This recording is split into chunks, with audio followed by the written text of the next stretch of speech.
शिवाय। शिव जी सदा सहाय।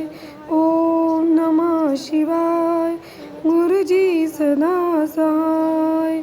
कर्पूरी गौरम करुणावतारम संसार सारम भुजगेन्द्रहारम सदा वसंतम हृदयारविंदे भवं भवानी सहितं नमामि नमामि।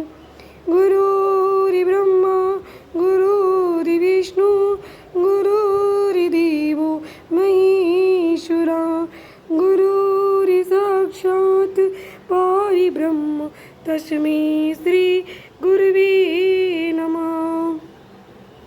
शिव शिव तुम हृदय से बोलो, मन मंदिर के पर्दे खोलो।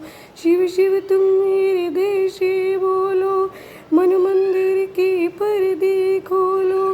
तेरा अवसर खाली न जाए, मुख से जप ले नमः शिवाय। मुख से जप ले नमः शिवाय।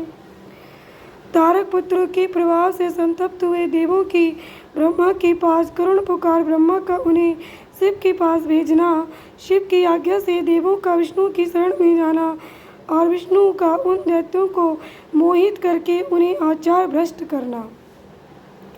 सनत कुमार जी कहते, महर्षि तदंतर तारक पुत्रों के प्रभाव से दग्ध हुए इंद्र आदि सभी देवता दुखी हो परस्पर सलाह करके ब्रह्मा जी की शरण में गए।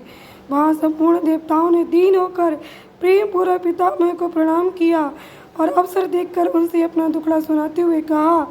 देवता बोले, दाता त्रिपुरों के स्वामी तारक पुत्रों ने तथा मायासुर ने समस्त स्वर्गवासियों को संतप्त कर दिया है ब्रह्मन, इसीलिए हम लोग दुखी होकर आपकी शरण में आए हैं।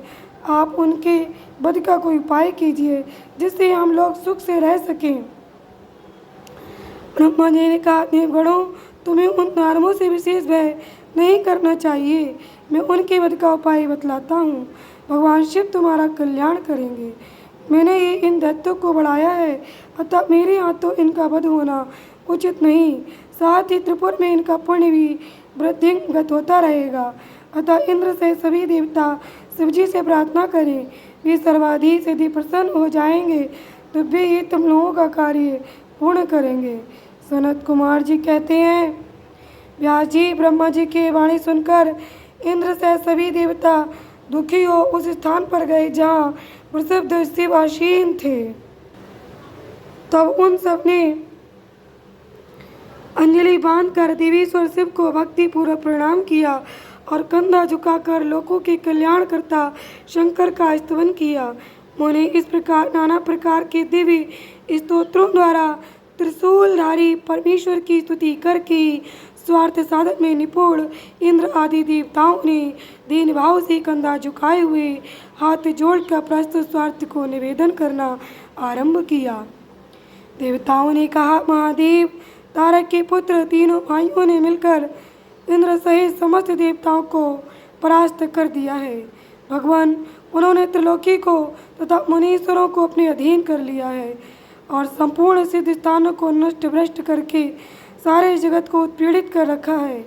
वे दारुण दैत्य समस्त यज्ञ भागों को स्वयं ग्रहण करते हैं। उन्होंने ऋषि धर्म का निवारण करके अधर्म का विस्तार कर रखा है। शंकर निश्चय ही वे तारक पुत्र समस्त प्राणियों के लिए अबाध्य हैं, इसीलिए वे स्वेच्छानुसार सभी कार्य करते रहते हैं। प्रभो, ये त्रिपुर निवासी दारुण दैत्य जब तक जगत का विनाश न कर डालें उसके पहले ही आप किसी ऐसी नीति का विधान करें जिससे उसकी रक्षा हो सके।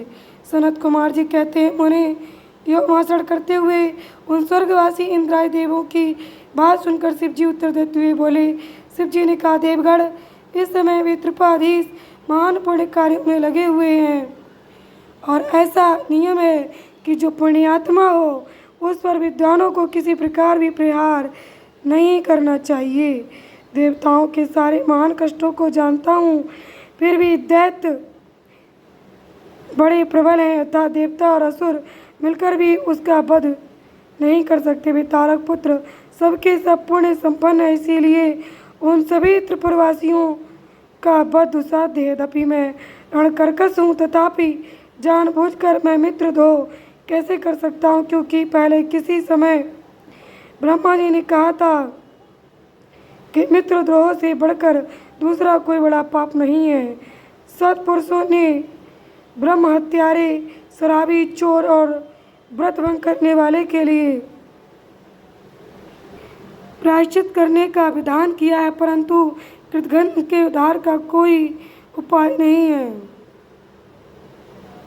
देवताओं, तुम लोग भी तो धर्मज्ञ हो, अतः धर्म दृष्टि से विचार कर तुम ही बताओ